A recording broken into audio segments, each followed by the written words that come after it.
Hey viewers, welcome at Avenue English. I'm your English trainer, S. Tabassum Khan. So viewers, as always, you're about to learn something new. So now let's get ready. So viewers, लगाने की जो meaning होती है वो हर sentence में अलग अलग तरह से यूज़ की जाती है. जैसे कि स्कूटी साइड में लगा दो, ठीक है. यहाँ पे स्कूटी साइड में लगा दो, दाल में तड़का लगा दो, ठीक है. कूड़े में आग लगा दो, ठीक. मेहमानों के सामने नाश्ता लगा दो. क्या लगा दो? नाश्ता लगा दो, ठीक है. बाल में तेल लगा दो या फिर लगा लो. क्रीम लगा लो, ठीक है. पौधा लगा लो या फिर लगा दो. फाइन लगा दो. सो देखिए इन सारे सेंटेंसेस में लगा दो या फिर लगा लो या फिर लगाओ इस तरह के वर्ड्स आए हैं. लेकिन ये जो जितने भी वर्ड्स हैं, जितने भी ऑब्जेक्ट्स हैं, इन सब के लिए लगाने की मीनिंग अलग अलग होने वाली है, ठीक है. सो जल्दी से रेडी हो जाइए. अगर आपको नोट करना है तो जल्दी जाइए, एक नोट पैड ले या फिर नोटबुक लेकर आइए, उसमें लिखना स्टार्ट कर दीजिए. Okay, and save the video now. So now let's start it. Make sure you have a notebook for writing. Okay, जल्दी से नोट कर लीजिए. जैसे कि हाँ, स्कूटी साइड में लगा दो. यहाँ पे देखिए हम स्कूटी की बात कर रहे हैं ना. स्कूटी साइड में लगा दो, तो यहाँ पे इसके लिए हम क्या यूज करेंगे? Park. Park the scooty to the side. ठीक है, जल्दी से नोट कर लीजिए. Park the scooty to the side. To the side की जगह पे आप ओवर टू द साइड भी बोल सकते हैं. Like park the scooty over to the side. ठीक है, ये देखिए, park the scooty to the side या फिर park the scooty over to the side. Clear? Note कर लीजिए जल्दी से. अब हम बात करते हैं दाल में तड़का लगाओ या फिर लगा दो. ठीक है, देखिए यहाँ पर भी लगाने की मीनिंग अलग होगी. ठीक है, सो ये बहुत ही अच्छा, बहुत ही ब्यूटीफुल वर्ड है बोलने के लिए. तो क्या बोलेंगे? किसी को आइडिया है? दाल में तड़का लगा दो तो क्या कहेंगे? Add tampering. स्पेलिंग्स पे भी ध्यान दीजिएगा. ऐड टेम्परिंग टू द दाल. तो ऐड टेम्परिंग टू द दाल. इसकी जगह पे आप add the seasoning. Seasoning. Add the seasoning to the दाल. ये भी बोल सकते हैं. ठीक है, जल्दी से नोट कर लीजिए. Add tempering to the दाल या फिर add the seasoning to the दाल. ठीक है. सो नेक्स्ट सेंटेंस है हमारा, कूड़े में आग लगा दो. सो कूड़े में आग लगा दो, तो आग लगाने को हम सेट फायर या फिर सेट ऑन फायर का यूज़ करते हैं. इसके लिए बर्न का भी यूज़ कर सकते हैं. तो सबसे पहले हम सेट देखते हैं. क्या बोलेंगे? Set rubbish. Set rubbish on the fire. ठीक है, set rubbish on the fire. इसको आप इस तरह से भी बोल सकते हैं, set fire to the rubbish. To the rubbish. ठीक. So set fire on the fire या फिर set rubbish on the fire या फिर set fire to the rubbish. Clear? Okay, अब हम आते हैं अपने नेक्स्ट सेंटेंस पे. मेहमानों के सामने नाश्ता लगा दो. तो देखिए यहाँ पर भी क्या आ गया? लगा दो. क्या लगा दो? नाश्ता लगा दो. तो नाश्ता लगाने के लिए या फिर डिनर लगाने के लिए, लंच लगाने के लिए, किसी भी तरह की खाने पीने की चीज लगाने के लिए आपको यूज करना होता है सर्व. क्या यूज करना है? सर्व. सर्व. इसको सर्व नहीं कहिएगा. क्या बोलेंगे? Serve. Serve the snacks to the guest. To the guest. ठीक है, serve the snacks to the guest. अब जैसे कि मेहमानों के सामने रात का खाना लगा दो. ठीक है, खाना लगा दो तो डिनर का यूज कर दोगे. Serve the dinner to the guest. ठीक है, लंच लगा दो. Serve the lunch. अब वो किसी को भी लगाने के लिए बोलोगे तो टू का यूज़ करके बोल सकते हो, ठीक है। And now we are coming, बाल में तेल लगा दो या फिर तेल लगा लो। सो इसके लिए तो आपको समझना पड़ेगा, जो वर्ड है तेल लगाने को हम अलग अलग तरह से यूज़ कर सकते हैं। जैसे कि बालों में तेल लगा लो, है ना, बालों में तेल लगा लो, तो put on some oil on the hair, मतलब put on some oil, direct अगर सिर्फ डालते हैं तो आप पुट ऑन सम ऑयल का यूज़ कर सकते हैं, लेकिन हेयर के लिए आपको यूज़ करना होगा apply.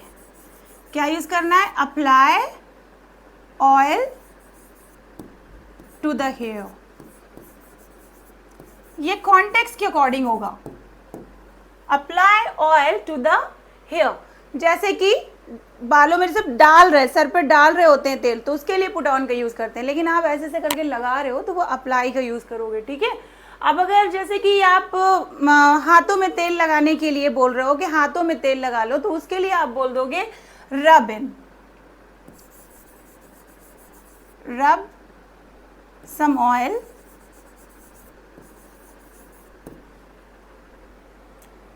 in your hands, in your hands, ठीक है। अब देखो rub some oil in your hands.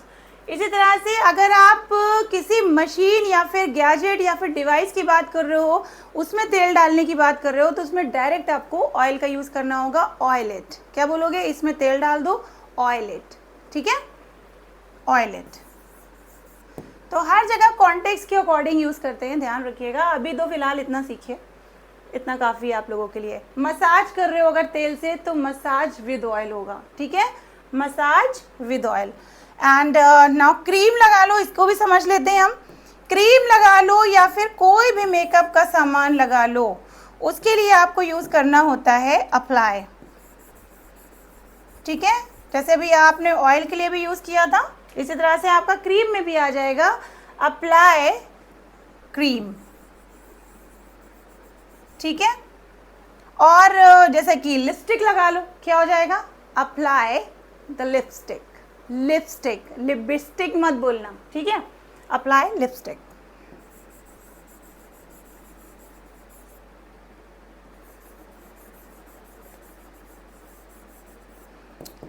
अब आप सोच रहे होंगे मैम ने द का यूज़ नहीं किया, तो द का यूज़ हम सिर्फ स्पेशल चीज़ों के लिए, जैसे कि एक पर्टिकुलर कोई स्पेशल क्रीम है, अगर आप उसको लगाने के लिए बोलोगे तो आप बोल दोगे apply the cream and apply the lipstick. अगर नॉर्मल आप लिपस्टिक एंड क्रीम की बात करोगे तो वहाँ पे द लगाने की कोई ज़रूरत नहीं होती है, ठीक है।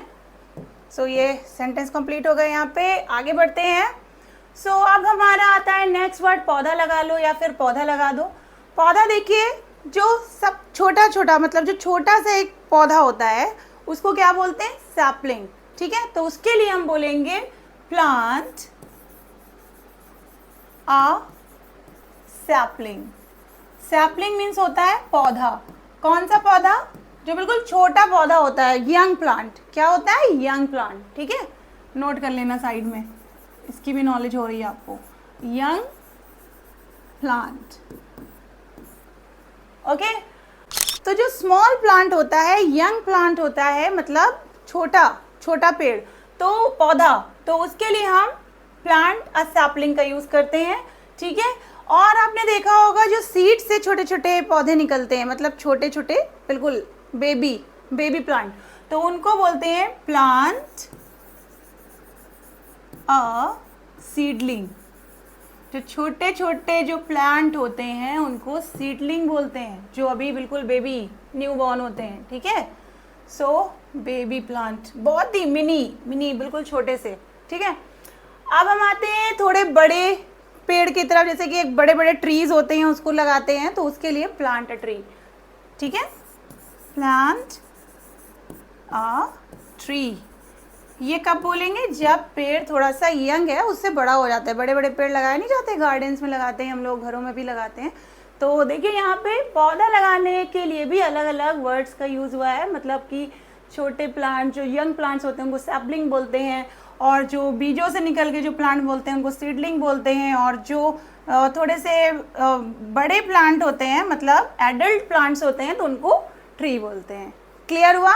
Yes. So now let's talk about the fine. ये तो बहुत कॉमन है, आप तो रोज सुनते होगे ना, मैम फाइन चार्ज कर दी। तो इसके लिए आप बहुत कॉमन यूज कर सकते हैं चार्ज अ फाइन। ये अनकाउंटेबल है इसलिए आ का यूज हुआ है। सो चार्ज अ फाइन, जिसके बारे में हम आगे बात करेंगे। तो चार्ज अ फाइन की जगह पे एक बहुत अच्छा प्यारा वर्ड यूज कर सकते हो आप, इम्पोज अ फाइन। क्या बोलोगे? Impose a fine. ठीक है, देखिए न्यू वर्ड मिला, charge a fine, impose a fine. दोनों में से अपनी चॉइस के अकॉर्डिंग आप कोई भी यूज कर सकते हो। अच्छा, एक बात मैं कहना चाहूंगी, बहुत सारे लोग बोलते हैं कि जब इससे काम चल सकता है, इस वर्ड से काम चल सकता है, तो ये नया वर्ड क्यों? भाई न्यू है तो अब उसको लर्न करने में क्या प्रॉब्लम है? अच्छी बात है ना, आपको न्यू वर्ड्स मिल रहे हैं तो आपको सीखने को मिल रहा है, तो जितना सीखने को मिल रहा है सीखो, उसमें प्रॉब्लम क्या है? Is there any problem? तो जितने भी नॉलेज हो सकता है, तो इसमें देखो एक चॉइस भी होती है। जैसे कि सपोज इम्पोज अ फाइन, अभी मैंने बताया चार्ज अ फाइन है, तो किसी की चॉइस है कि वो चार्ज अ फाइन बोल रहा है, किसी की चॉइस है कि वो इम्पोज अ फाइन बोल रहा है। और आपने कभी इम्पोज अ फाइन सुना ही नहीं, अपनी लाइफ में कभी सुना ही नहीं। चलो ना बोलो, अच्छी बात है, लेकिन पता तो होना चाहिए ना। अगर आपको पता है सामने वाला बोल रहा है तो आप कंफ्यूज नहीं हो गए, अरे ये इम्पोज अ फाइन क्यों बोल रहा है, चार्ज अ फाइन होना चाहिए। इसी तरह से मैंने जो लास्ट वीडियो बनाई थी उसमें बहुत सारे कमेंट आ रहे थे, जैसे कि एक वीडियो देखी होगी आपने, मैंने बनाई थी चेंज की, मैंने ऑल्टरनेटिव वर्ड्स दिए हैं उसमें। तो काफ़ी लोग बोल रहे हैं जब चेंज से काम चल सकता है तो ये दूसरे वर्ड्स का क्या काम है? भाई इंग्लिश कोई मैंने तो बनाई नहीं है, इंग्लिश जिसने बनाई है सबसे पहले जाके उससे बात करो, ठीक है। तो जब इंग्लिश अब बनी गई है तो अब इतने सारे वर्ड्स हैं, तो सबकी अपनी अपनी चॉइस होती है, कोई सा वर्ड यूज़ कर रहा है अपने अपने चॉइस के अकॉर्डिंग। तो अब सपोज उस वर्ड के बारे में हमें नॉलेज नहीं है, ठीक है, और दूसरा बंदा उसके बारे में नॉलेज रखता है और वही वर्ड यूज़ कर रहा है, अचानक से हम सेम वर्ड सुनते हैं तो क्या कहेंगे, अरे ये कौन सा वर्ड बोल रहा है, ये कौन सी इंग्लिश बोल रहा है। तो इस तरह से बहुत ज़्यादा कन्फ्यूजन होती है। So as much as possible try to learn something new, है ना। जितना पॉसिबल हो सके उतना तो कम से कम सीखो। ये नहीं कि इससे काम चल सकता है तो ये सब फालतू लोगों की सिर्फ बातें होती हैं, ठीक है। तो हमेशा याद रखो, अगर अच्छे वर्ड्स आपको मिल रहे हैं तो उसको सीखने की कोशिश करो, उसमें आपके कहने से कोई इंग्लिश बदल नहीं देगा, है ना। ओके, सो ये हमारा था लास्ट। और अगर इसके अलावा भी अगर आपको कुछ पूछना है कि मैम इसके लिए क्या यूज़ करेंगे, तो आप जल्दी से कमेंट में बताइए। सो डेफिनेटली उसमें आपको आंसर ज़रूर मिलेगा। और अगर आप हमारी online spoken English classes join करना चाहते हो, लाइव क्लासेस लेना चाहते हो, तो दिए गए नंबर पे अभी व्हाट्सएप करिए एंड अपना सेशन बुक करिए। और अगर अभी तक आपने चैनल को सब्सक्राइब नहीं किया है तो सब्सक्राइब भी कर लो और बेल आइकन दबाना मत भूलिएगा, जिससे आपके पास नोटिफिकेशन पहुंचती रहेगी, ठीक है। अब आपके लिए एक सेंटेंस है, इसको कैसे बोलेंगे जल्दी से बताइए, बताइएगा ज़रूर। एसी लगा दो, एसी लगा दो, एसी लगा दो या फिर फैन लगा दो, कूलर लगा दो, कोई भी इस तरह की चीज़ें जो इलेक्ट्रॉनिक चीज़ें लगाने की बात होती है तो उसके लिए कौन सा वर्ड यूज़ करते हैं, जल्दी से बताइए कमेंट में और बताइएगा ज़रूर, ऐसे मत जाइएगा, ठीक है। All right, all the best.